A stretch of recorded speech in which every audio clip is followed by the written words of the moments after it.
सहस्रार्जुन, तू स्वयं को सहस्रों भुजाओं का स्वामी कहता है ना? आज मैंने तेरी 998 भुजाएं काट कर फेंक दी है। अब अपनी रक्षा के लिए तेरे पास केवल 2 भुजाएं बची है। कौन हो तुम? मैं वो हूं जो बाल्यकाल से तेरे अत्याचार का साक्षी रहा है। कौन है तू? परिचय दे अपना। मेरा परिचय जानना चाहता है तू? मेरा परिचय है तेरा अत्याचार। मेरा परिचय है वो अग्नि लीला जो आश्रमों और गुरुकुलों को समाप्त करने के लिए तू लगातार रचता रहा है। मेरा परिचय है उन आचार्यों, गुरुजनों, ऋषियों और विद्यार्थियों की कराहें जो तेरे आतंक का लक्ष्य बनते रहे हैं। हे कार्तवीर्य सहस्रार्जुन, मैं तेरे और तेरे वर्ग के अत्याचार के अंत की घोषणा हूं। एक अधर्मी के लिए धर्म का, अन्याय के लिए न्याय का और असत्य के लिए सत्य का प्रतीक हूं मैं ऋषि जमदग्नि का पुत्र राम हूं। वो राम जिसके हाथ में परशु है। मेरे राजभवन में पग रखने का साहस कैसे हुआ तुझको?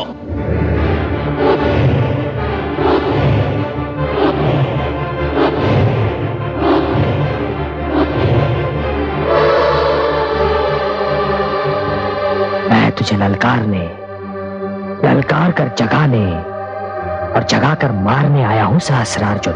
कौन तू? मुझे मारेगा?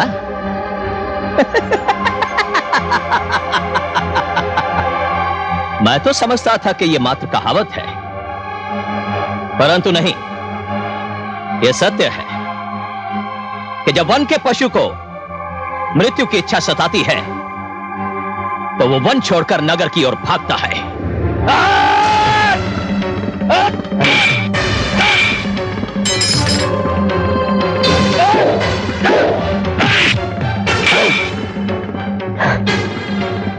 तुमने अपने शस्त्रों की परीक्षा कर ली, अब बारी मेरे परशु की है।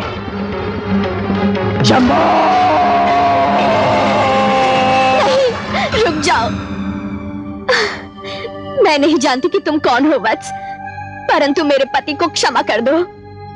अपने हृदय पर हाथ रख के बताइए देवी, क्या आपके पति के अपराध क्षमा करने योग्य हैं? आपको तो अपने पति के केवल कुछ ही अपराध ज्ञात हैं, पर फिर भी कुछ भी हो, यह संभव नहीं कि मेरे होते हुए कोई मेरे पति का वध कर सके। मेरे समक्ष मेरे पति को कुछ हो जाए तो धिक्कार है मेरे पतिव्रता धर्म को। इनका वध करने से पहले तुम्हें मेरा वध करना होगा। देख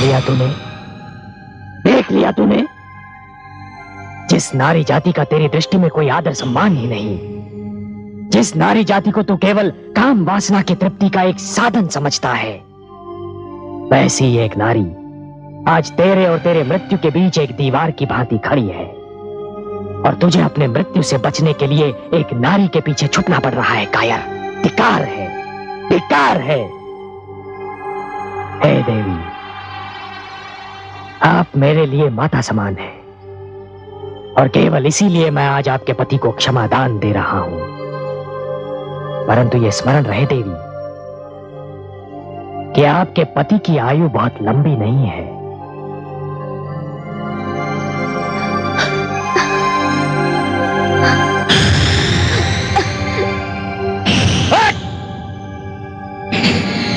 मूर्ख, तूने मुझे नहीं, अपनी मृत्यु को जीवित छोड़ दिया है, और तू जीवन भर अपनी इस भूल के लिए हाथ मलता रहेगा। मैं प्रलय बनकर टूटूंगा तेरे सारे वंश पर किसी को मुझसे क्षमादान नहीं मिलेगा, बिल्कुल नहीं मिलेगा। महादेवी, मैं आपको नतमस्तक होकर प्रणाम करता हूँ। मुझे क्यों कमल नयन? वास्तव में मैं प्रणाम तो समस्त नारी जाति को करना चाहता था, परंतु आप मेरे समक्ष थी तो मैंने आप ही को समस्त नारी समूह का प्रतिनिधि मान लिया। सत्य है कि बलिदान की यह भावना, यह स्नेह और निस्वार्थी प्रकृति केवल नारी को ही मिली है। हाँ कमल नयन, अपने पति के लिए अपने प्राण दांव पर लगा देना केवल नारी का ही स्वभाव है। अब देखिए ना, मृण्मयी जानती है कि उसका पति क्या है, क्या कर रहा है, पर जब उसके प्राणों पर संकट आया तो मृण्मयी ने अपने प्राण आगे कर दिए। हाँ महादेवी, नारी की यही भावना तो संसार में परिवार की कल्पना की दृढ़ नींव है, और इसी नींव पर पति पत्नी के नाते का विशाल भवन खड़ा होता है। मैं महारानी मृण्मयी को प्रणाम करता हूँ। नारी के प्रति आपका ये सम्मान ही आपको श्रेष्ठ और महान बनाता है। रेणुका, इसका अर्थ तो यही हुआ ना कि कोई भी कार्य करना। आचार्य ऋषि वशिष्ठ आपसे भेंट करने आए हैं। ऋषि वशिष्ठ, चलो।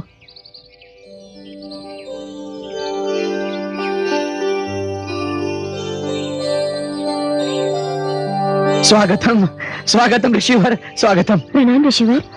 बड़ी कृपा की आपने पधारकर। बहुत समय से आपसे भेंट करने को मन कर रहा था, परंतु अपनी व्यस्तताओं से अवकाश ही नहीं मिल पा रहा था। ये देवी कौन है? मैंने उसे नहीं पहचाना। यह आपके प्रेम मित्र आचार्य प्रियव्रत की पुत्री अनामिका है। अपने पिता के साथ आपके आश्रम में ही तो रहा करती थी। अरे सौभाग्यवती भव।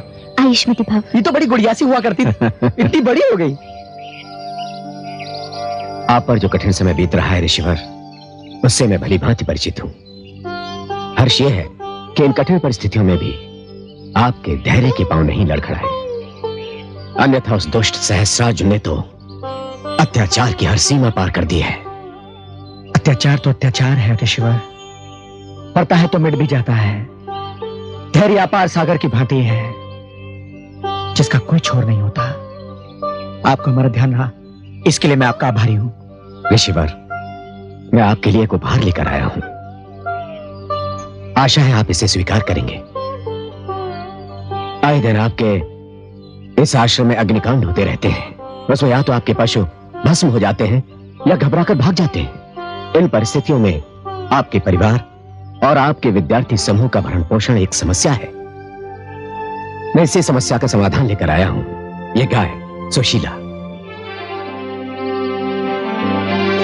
सुशीला, मैंने इस गौ का यही नाम रखा है। अपने नाम ही की भांति सुंदर है। सुंदर तो यह है ही ऋषिवर, परंतु संभवतः आप ये सोच रहे होंगे कि अकेली गौ आप सबका भरण पोषण किस प्रकार करेगी। नहीं ऋषिवर, आपने कामधेनु का नाम तो सुना ही होगा। कामधेनु को तो समस्त संसार जानता है ऋषिवर। ये वो गौ है जो सबका मनोरथ पूरा करती है।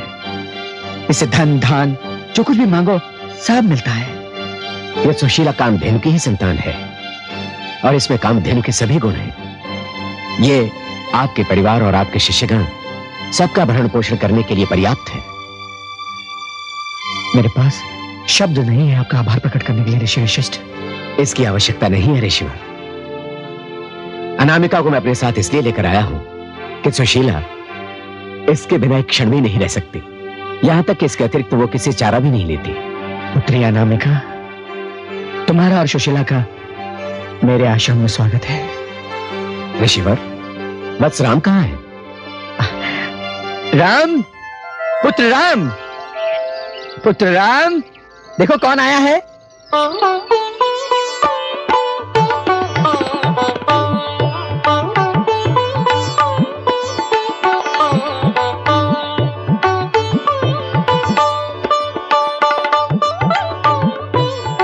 राम, ए राम, राम, राम, ए राम, राम, राम, ए राम।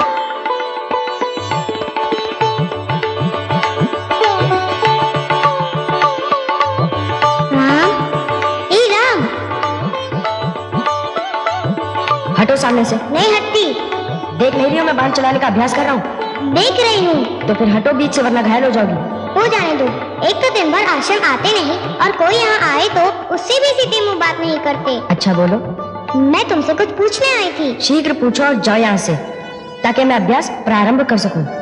क्या पूछना है? मुझे मनुस्मृति के इस श्लोक की व्याख्या पूछनी है। वजेतम मधु मांसम जगंदम माल्यम रसायनम स्त्रियम च कामम क्रोधम नर्तनम गीतवादनम। पिताश्री से पूछो जाकर, मेरे पास समय नहीं है। मुझे इस समय सहस्रार्जुन के अत्याचार के अतिरिक्त किसी वस्तु का स्मरण नहीं है। और मैं उसी अत्याचार का उत्तर ढूंढ रहा हूँ। किसी और व्याख्या के विषय में न मैं कुछ जानता हूँ न मैं जानना चाहता हूँ। परिहास समाप्त करो और चली जाओ यहाँ से।